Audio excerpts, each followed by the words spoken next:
The COVID-19 pandemic, which began in 2020, has left an indelible mark on societies worldwide. 5 years on, its impact is still felt in daily life. The pandemic was more than a health crisis. It was a catalyst for profound societal transformation. Social distancing and lockdowns forced a reconsideration of personal and professional lives. This reevaluation has led to lasting changes that persist in 2025.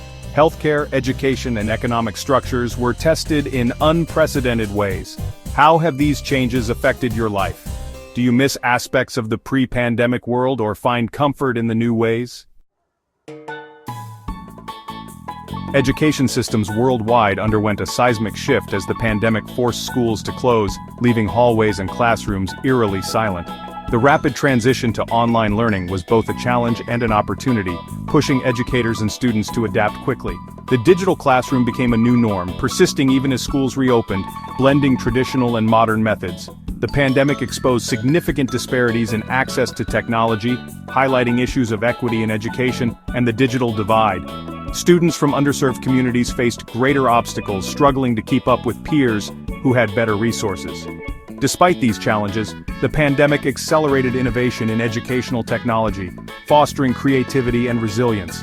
Hybrid models of learning, combining in-person and online instruction, have gained popularity and are being refined. Will traditional in-person education regain its prominence, or will the lessons learned during the pandemic shape the future of learning in unexpected ways? The pandemic revolutionized work environments, making remote work a necessity for many. Employees quickly adapted to working from home, leading to a re-evaluation of the traditional office model. The shift was sudden, but transformative. Many companies adopted hybrid work arrangements even as restrictions eased, blending remote and in-office work. Employees enjoyed greater flexibility and autonomy, with improved work-life balance. This new way of working allowed for more personal time. The elimination of daily commutes increased productivity and reduced stress for some, offering a healthier lifestyle. However, the blurring of work-life boundaries and feelings of isolation were notable downsides. Not everyone found the transition easy. Employers invested in digital communication tools and focused on employee well-being, trying to bridge the gap. What has your experience been with this shift? Have you found it beneficial or challenging? Do you prefer remote work, or miss the office camaraderie and structure? Share your thoughts.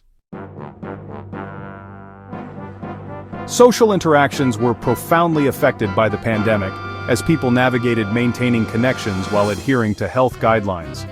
The simple act of meeting friends or family became a calculated decision, balancing the need for social contact with the imperative of staying safe. Virtual gatherings and outdoor meetups helped bridge the gap, underscoring the importance of in-person interactions for emotional well-being. Video calls became a lifeline, allowing us to see and hear our loved ones even if we couldn't be physically present. As restrictions eased, people returned to socializing, but the nature of these interactions changed. Elbow bumps replaced handshakes, and masks became a common sight even in casual settings. Many became more selective about gatherings, prioritizing meaningful connections. Small, intimate gatherings often took precedence over large impersonal events. Concerns about hygiene and safety continue to influence decisions about attending large gatherings or traveling. Hand sanitizers and masks are now staples in our daily lives. This shift has led to a greater appreciation for small, intimate gatherings and outdoor activities. People have rediscovered the joy of nature and the simple pleasure of spending time outdoors. How have your social interactions changed since the pandemic? Have you found new ways to connect with others? Or do you miss the old ways of socializing? Have you embraced new ways of connecting, or do you long for past social norms? Reflect on how these changes have impacted your relationships and your sense of community.